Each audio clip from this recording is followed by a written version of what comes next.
The last night at Tramore beach, ये एक mystery thriller series है जो नेटफ्लिक्स पर हिंदी में रिलीज हुई। और मैं आप लोगों को ये भी बता दूं कि सीरीज की टोटल 8 एपिसोड्स हैं और हर एपिसोड की तकरीबन एक घंटे की है। और ये एक लिमिटेड सीरीज है, जिसका मतलब ये है कि इस सीरीज के सीजन 1 में ही कहानी को खत्म कर दिया गया है। आपको सीजन 2 के रिलीज का वेट भी नहीं करना पड़ेगा। खैर, अब मैं ये सीरीज देख चुका हूं और अब मैं आप लोगों से अपने क्विक रिव्यू के जरिए मेरा इस सीरीज को देखकर जो भी एक अच्छा या बुरा एक्सपीरियंस रहा है वो शेयर कर रहा हूं। तो चलो बिना टाइम वेस्ट करे बात कर लेते हैं कि मेरा इस सीरीज को देखकर एक्सपीरियंस कैसा रहा। तो पहले तो मैं आप लोगों को इस सीरीज की कहानी के बारे में थोड़ा बहुत बता देता हूं। आप इस सीरीज में देखेंगे एलेक्स की कहानी, जो 2 साल पहले हुए एक हादसे के बाद रिकवर करने की कोशिश कर रहा है और एक छोटे से टाउन में नॉर्मल लाइफ गुजारने की कोशिश कर रहा होता है कि अचानक एक तूफानी रात को एलेक्स के साथ एक ऐसा हादसा होता है जिसके बाद वो कुछ बहुत बुरा और अजीब एक्सपीरियंस करने लगता है। तो आखिर अब वो बुरा और अजीब क्या है, वो सब जानने के लिए आपको देखना होगा इस सीरीज को। अब बात करेंगे मेरा एक्सपीरियंस इस सीरीज को देखकर कैसा रहा। तो देखो, जो कहानी है सीरीज की वो बुरी नहीं है।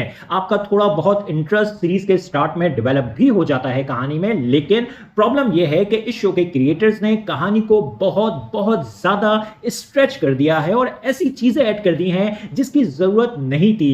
प्लस पेसिंग भी स्लो है। तो जिस सीरीज की पेसिंग स्लो हो, एपिसोड्स की लेंथ एक घंटे से भी ज्यादा बड़ी हो और एपिसोड में सिर्फ काम की बात 20 से 30% ही हो, बाकी सब अननेसेसरी हो यानी गैर जरूरी हो, तो फिर ऐसी सीरीज से कंटिन्यूसली इंगेज रह पाना बहुत मुश्किल हो जाता है। इसलिए मुझे पूरा यकीन है कि जो मास ऑडियंस है वो इस शो को बीच में ही कहीं देखना छोड़ देगी। और मैं यहां ये बात क्लियर कर दूं कि ये सीरीज कोई हॉरर शो नहीं है, ये एक साइकोलॉजिकल मिस्ट्री थ्रिलर है। और मिस्ट्री का एलिमेंट भी एपिसोड 4 तक खत्म हो जाएगा। आप एपिसोड 4 तक ये बात समझ जाएंगे कि एलेक्स के साथ क्या हो रहा है और क्यों हो रहा है। और फिर उसके बाद भी आगे 4 एपिसोड्स कहानी को खींचा गया है और एंड में आकर आपको वही पता चलेगा जो आप एपिसोड 4 में ही बहुत अच्छे से गेस कर चुके होंगे।